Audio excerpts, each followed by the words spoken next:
అందరికీ నమస్కారం, నేను మీ కొట్టే కావ్య. సో ఈ రోజు మనమైతే ఒక మంచి టాపిక్ గురించి అయితే మాట్లాడుకుందామండి. అదేంటో కాదు, ఎప్పుడెప్పుడు అని పవన్ కళ్యాణ్ గారి అభిమానులు జన సైనికులు ఎదురు చూస్తున్నటువంటి హరిహర వీరమల్లు ప్రపంచవ్యాప్తంగా మరి కొద్ది గంటల్లోనే మనందరి ముందుకు వచ్చేస్తుంది. సో ఈ సినిమా గురించి అయితే కొన్ని విషయాలు మనం తెలుసుకుందాము. ఈ మూవీ అయితే పవన్ కళ్యాణ్ గారికి చాలా ప్రత్యేకం అండి.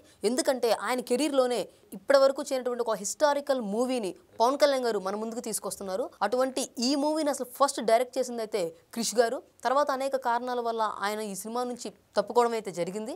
సో ఆయన ప్లేస్ లో ఈ సినిమాని ముందుకు నడిపించేందుకు నిర్మాత ఏఎం రత్నం గారు కొడుకైనటువంటి జ్యోతికృష్ణ గారి ఆధ్వర్యంలో ఈ సినిమా అయితే కంప్లీట్ అవ్వడం జరిగింది. ఈ 5 సంవత్సరాల పీరియడ్ లో 2 కరోనా పాండమిక్ అయితే పవన్ కళ్యాణ్ గారు తట్టుకుని అటు సినిమాను ఇటు రాజకీయాలు రెండూ కూడా బ్యాలెన్స్ చేసుకుంటూ ఈ సినిమా అయితే కంప్లీట్ చేయడం అయితే జరిగిందనమాట. సో ఈ నేపథ్యంలోనే ఈ సినిమా ఇప్పుడు ప్రపంచవ్యాప్తంగా రిలీజ్ అవుతుంటే ఒక సో కాల్డ్ బ్యాచ్ మాత్రం ఈ సినిమాపై నెగిటివ్ కామెంట్స్ చేసేందుకైతే రెడీ అయిపోయినట్లు సమాచారం అయితే ఉంది.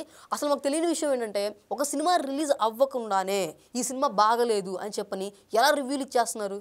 ఇప్పుడు పవన్ కళ్యాణ్ గారికి ఇతర రాజకీయ నాయకులు లేకపోతే బిజినెస్ మ్యాన్స్ కానీ హీరోల్లాగా వేరే వ్యాపారాలు అయితే ఏమీ లేవు. ఆయనకున్న ఒకే ఒక్క ఆదాయ వనరు మాత్రం సినిమాను. సో ఆయన్ని పర్టికులర్గా దెబ్బ కొట్టాలంటే ఈ సినిమాని ఫ్లాప్ చేయడమే ఈ సో కాల్డ్ బ్యాచ్ యొక్క టార్గెట్గా అయితే ఉంది. వీళ్ళందరికీ ఒకటే చెప్పదలుచుకున్నాము, ఇప్పుడు పవన్ కళ్యాణ్ గారిని దెబ్బ కొట్టాలంటే సినిమా బాగలేదని చెప్పని మీరు ప్రమోట్ చేయొచ్చు. గతంలో కూడా ఇలాగే అత్తారింటికి దారే సినిమాని కూడా పైరసీ చేస్తే అభిమానులు పట్టుపట్టి మరీ ఆ సినిమాని బ్లాక్ బస్టర్ చేసి 100 కోట్ల క్లబ్లో ఆ సినిమాని అయితే చేర్చడం జరిగింది. అదేవిధంగా గత ప్రభుత్వంలో 10-15 రూపాయలకి పవన్ కళ్యాణ్ గారి సినిమాని అయితే ఇంటెన్షనల్గా తగ్గించి మరీ చేయడం అయితే జరిగింది.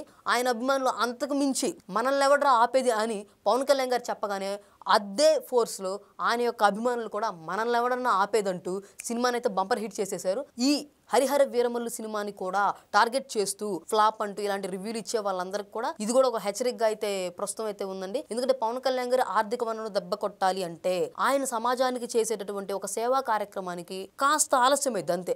అంతకు మించి ఆయన్ని మీరు ఎక్కడా తగ్గించలేరు, ఎక్కడా దెబ్బ కొట్టలేరు. నిన్న పవన్ కళ్యాణ్ గారు కూడా ఆల్రెడీ మూవీ ప్రమోషన్ లో చెప్పారు, మన సినిమాని ఫ్లాప్ చేస్తారా చేయనివ్వండి, నెగిటివ్ రివ్యూస్ ఇస్తారా ఇవ్వనివ్వండి అని చెప్పని ఆయన అయితే చాలా ఓపెన్ స్టేట్మెంట్ అయితే ఇచ్చేశారు. సో ఆయన ఎందుకంటే ఆయన నమ్మిన సబ్జెక్టు, ఆయన నమ్మినటువంటి మూవీ తీసిన విధానం అయితే ఆయన చాలా బలంగా ఉన్నారు. ఈ సినిమా ఎట్లయినా హిట్ అవుతుందని చెప్పని మరికొద్ది గంటలోనే ఈ మూవీకి సంబంధించిన ఫస్ట్ రివ్యూని, ఫస్ట్ రియాక్షన్ ని మనమైతే చూడబోతున్నాము.